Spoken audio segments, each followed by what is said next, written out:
David Dobrik says he's not fueled by money, but he's being sued for $10 million after a reckless stunt left his friend with a shattered skull. Let that sink in. Today we're diving into the drama that has fans turning on David, mocking his tone-deaf podcast comments, exposing his real motives, and reminding everyone that one creative decision nearly killed someone. Oh, and yet, he's still flexing his wealth. Quick challenge, drop a comment. If your best friend made millions but mocked you for asking where your paycheck was, would you keep working with them? Let's get into it. It all starts with a podcast clip that should have stayed in the draft. David and Jason are recording an episode of Views when Jason brings up something totally valid. They haven't been paid. Like any responsible adult with a mortgage, Jason followed up with their agency contact to ask where the check is. But instead of helping, David laughs. He mocks Jason for caring about money, calls him fueled by money, and sarcastically volunteers to call the agency, only to backtrack because he doesn't even know the contact's name. This isn't just clueless, it's elitist. Viewers were stunned. Why is David, who lives in a $10 million mansion, ridiculing the only guy in the room actually asking to get paid? One person joked, "Must be nice to be rich enough to forget how bills work." When you've made millions from vlogging, maybe don't shame your co-host for needing a paycheck. That's not quirky. David's tone-deaf spiral didn't stop there. In a moment that had fans practically yelling at their screens, he claimed with a straight face that even if he lost all his money, he still wouldn't do things for money. Let's be clear, that's not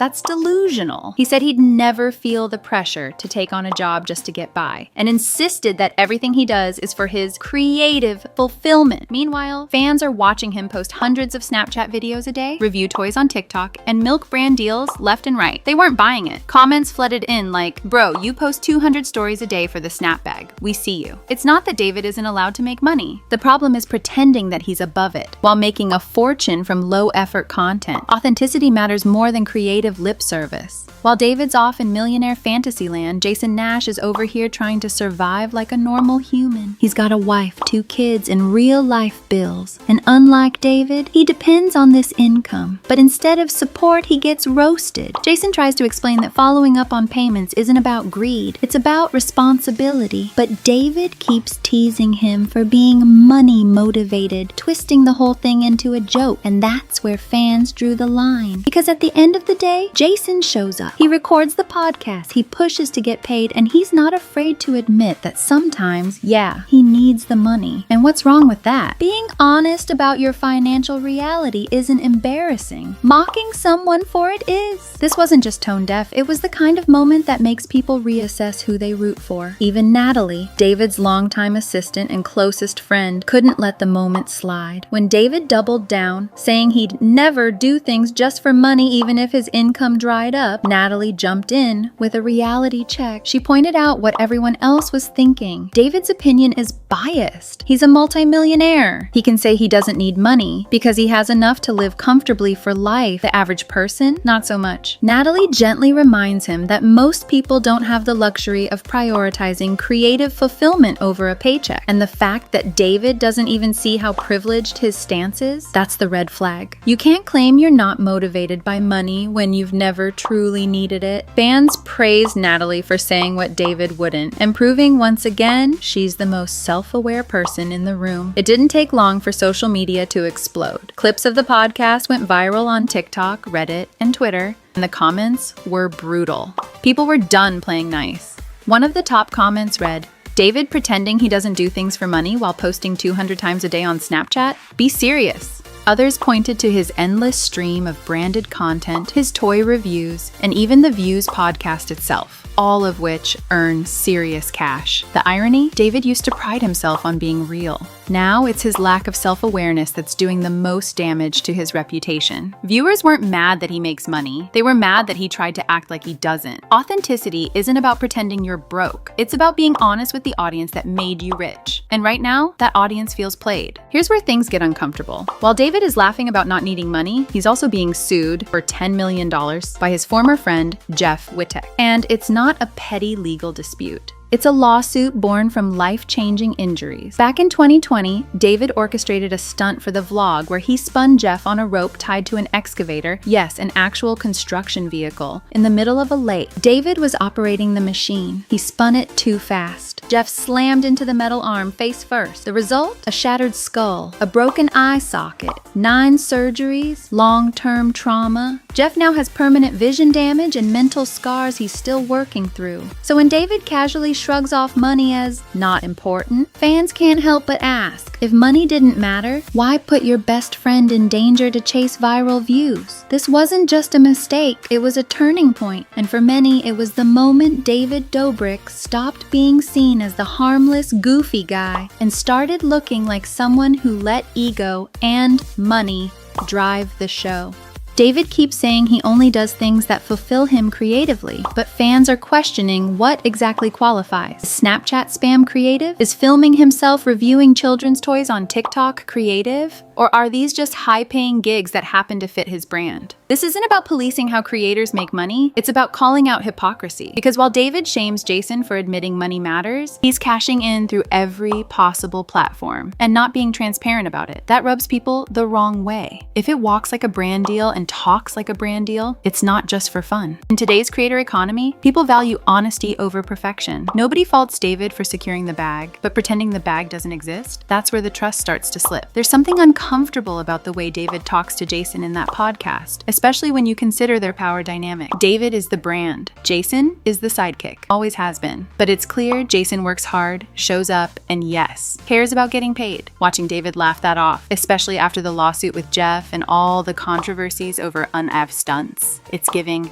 out-of-touch boss energy. Fans noticed. They called out how David's privilege lets him float above the stress of missed paychecks, while Jason, who's nearly 50 with 2 kids, has real pressure. You can't be a millionaire clowning a dad for needing money. That's just ugly. The same man who used to joke about being broke with Jason now uses his wealth like a shield. And that shift? It's killing the vibe. For fans wondering why David stopped uploading his iconic vlogs, he finally answered, they're not coming back, ever. He admits he just can't do it anymore, not because of burnout or because of backlash, but because, in his words, the effort just isn't worth it. The pressure to outdo every video, the endless stunts, the legal fallout, it's too much. And let's be honest, after everything that happened with Jeff, the bar for entertainment in the vlog squad became dangerously high. Instead, David's focused on low-stakes projects that keep him relevant without much risk. But here's what fans are starting to realize. David didn't step back to evolve creatively. He stepped back because he could afford to. Quitting only feels noble when it comes with sacrifice. For David, it didn't. So while he talks about passion and creativity, many think what he really found was a comfortable off-ramp. If you're still watching, pause real quick, like the video, subscribe, and turn on the notification bell so you don't miss the next drop. And hey, what do you think? Was David being honest or just out of touch? I'm reading every comment. In a twist that left longtime fans scratching their heads, David drops a bomb mid-podcast. The only kind of content he's even considering making again involves Ilya, not Jason. He suggests launching a new video series, not on his main vlog channel, but on his second channel, where Ilya could be the star and David would just play sidekick. The vibe? Chill, low lift, and way less chaotic than his old vlogs. David even jokes he'd just give Ilya the channel login and show up for filming. No editing, no planning, no stress. That's a far cry from the all hands on deck hustle fans remember. It's not a comeback, it's a convenience. David says it's about letting Ilya show more personality. But let's be real, this sounds more like outsourcing the pressure than rediscovering passion. Which begs the question, why Ilya and not Jason? As David gushes about doing a fun, casual series with Ilya, you can practically feel Jason's silence. He doesn't say much, but his body language, tone, and quick deflections, they speak volumes. This is a guy who's stuck by David's side for years, through controversies, platform shifts, even lawsuits. He shows up, he edits, he holds down the podcast. But when it's time to pick a new content partner, David turns to Ilya. To viewers, it felt like a gut punch, especially considering Jason's clearly still hungry to create. He's older, sure, but more dependable than ever. And arguably, the only reason Views still exists. It's giving replaceable, and Jason deserves better. Fans flooded comment sections with sympathy. One wrote, Jason would have filmed, edited, and uploaded the whole series that same night. No hesitation. And they're right. So why does David keep him on the sideline? David's idea of launching this new, fun project with Ilya wasn't just about content. It revealed a deeper shift in how he sees his brand. He's not trying to build a channel, he's trying to build distance. He says he'd just hand Ilya the channel login and show up sometimes. He doesn't want to plan, He doesn't want to edit. He doesn't even want to be the lead. That's not partnership. That's passive involvement. It's like he's dipping a toe in just to stay relevant without ever fully committing. When passion fades, convenience takes over. The irony? Jason would have done all of it. No questions asked. But it's Ilya who gets the shot because David, deep down, doesn't want to relive the dynamic that once made him famous and maybe a little bit infamous. To fans, it feels like David's protecting his peace. But in doing so, he's ignoring the people who helped build his empire. Let's be real. David Dobrik isn't just rich. He's set for life. That's not an insult, it's a fact. But it's also the very reason his recent comments feel so disconnected. When you live in a $10 million